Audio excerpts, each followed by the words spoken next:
팔았을 때만 양도세 내는가? 국내.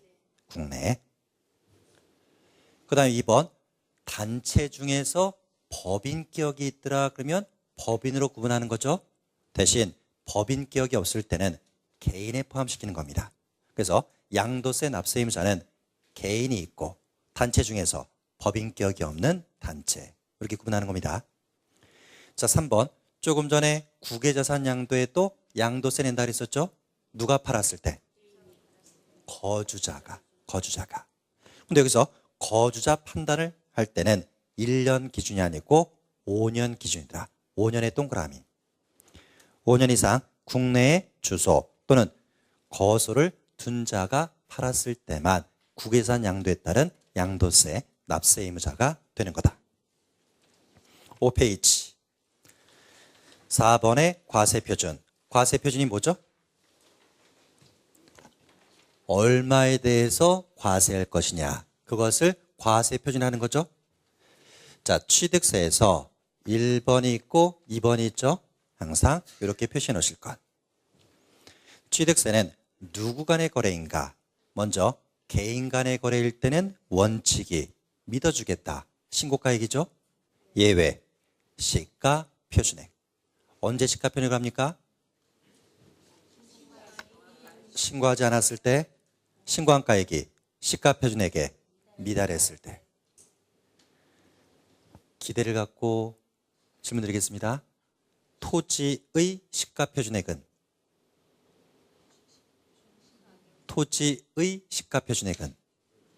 개별 공시지가. 단독주택의 시가 표준액은? 개별 주택가격. 공동주택의 시가 표준액은? 공동주택가격. 난코스. 이런 건물의 시가 표준액은 여러 가지 요소를 고려한다.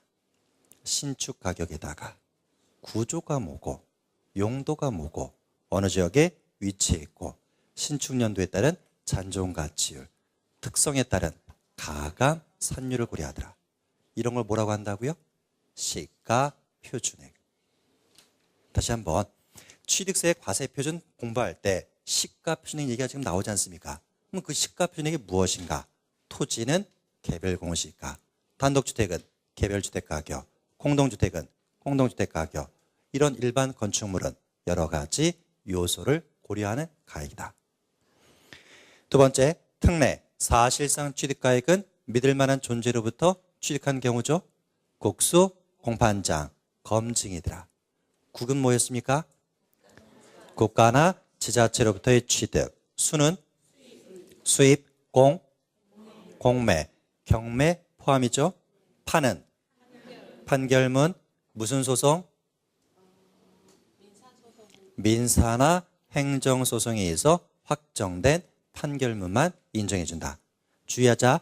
당사자 간에 짜고 할 수 있는 화해, 포기, 인락, 자백으로 간주하는 것은 포함하지 않는다. 장은 법인, 장부, 검증은 공인중개사법에 의해서 거래 검증이 이루어진 케이스죠.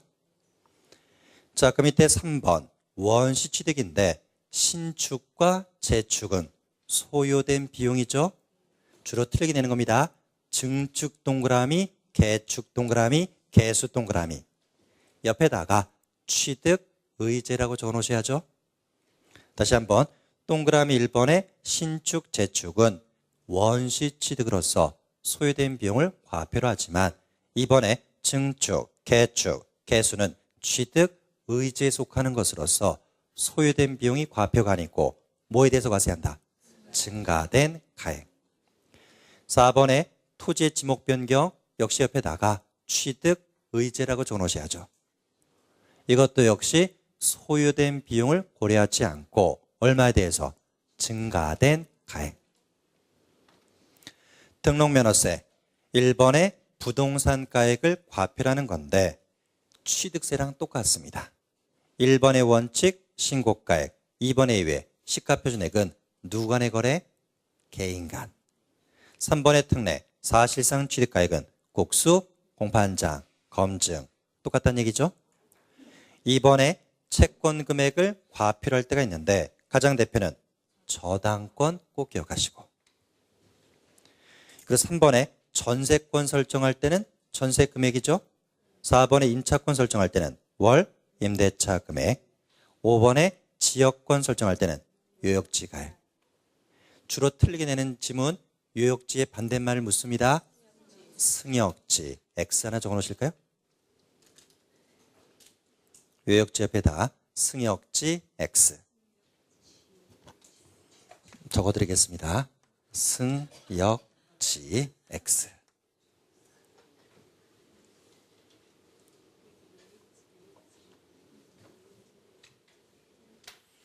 자, 오른쪽에 재산세. 재산세 칸 위에다가 적어 놓으셔야죠. 재산세는 무슨 방식? 보통징수. 다시 한번, 보통징수가 뭐다? 지자체가 세금을 계산해서 고지서 보내는 방식이죠. 그러다 보니까 세금을 과세할 때는 시가인 시세로 과세할 수 있습니까? 안 된다. 항상 개념. 어느 날 현재 기준인가? 과세 기준일 현재 시가표준액 동그라미, 거기에다가 공정시장가액 비율을 곱하는 거죠. 다시 한번, 토지의 시가표준액이 뭐였습니까? 개별 공시지가, 그것의 70%. 이번에 건축물 시가표준액 너무 길죠? 여러 가지 아까 요소 고려하는 거, 신축가격에다가 구조가 뭐고 용도가 뭐고 어느 지역에 위치해 있고 신축연도에 따른 잔존가치율, 특성에 따른 가감산율을 고려해서 나온 금액에다가 몇 프로 반영한다? 70%. 3번의 주택, 단독주택은 개별주택 가격의 60%, 공동주택은 공동주택 가격의 60%. 4번의 선박, 5번의 항공기는 시가표준액을 과표로 한다. 뒤에다가 공정시장가액 비율 곱하지 않는다. 오른쪽에 종합부동산세. 다시 한번, 종부세는 무엇을 가지고 있을 때 내는 세금이라고요?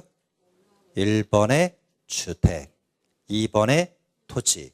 토지에서는 첫 번째 종합합산, 두 번째 별도 합산. 분리과세 대상은 종합부동산세 과세하지 않는다. 그러면서 아까 종부세 납세 의무자 판단할 때 금액 기억하자 그랬었죠? 여기 과세 표준도 금액을 꼭 기억하실 것. 그래서 주택에 대한 종합부동산세 과세 표준은 주택의 공시가격을 합한 금액에서 6억 원을 공제한 금액에다가 공정시장가액 비율 80%를 곱하는 겁니다. 다만 그 금액이 0보다 작더라 그러면 0으로 보는 것이고, 그 밑에 종합합산도 똑같은 흐름이죠. 당해 과세장 토지의 공시가격 합한 금액에서 5억을 공제한 금액에다가 공정시장가액 비율 80% 곱한 금액. 별도 합산은 공시가격을 합한 금액에서 80억 원을 공제한 금액에다가 공정시장가액 비율 80% 곱한 금액. 비교하자. 재산세 칸에 보시니까 재산세는 과세 표준이 시가표준액 곱하기 공정시장가액 비율이죠. 그 공정시장가액 비율은 토지는 70%, 건축물도 70%, 주택은 60%, 선박항공기는 곱하지 않는다. 대신 종합부동산세 공정시장가액 비율은 간단하게 모두 다 80%. 큰 흐름 파악하시고, 양도세 칸으로 갑니다.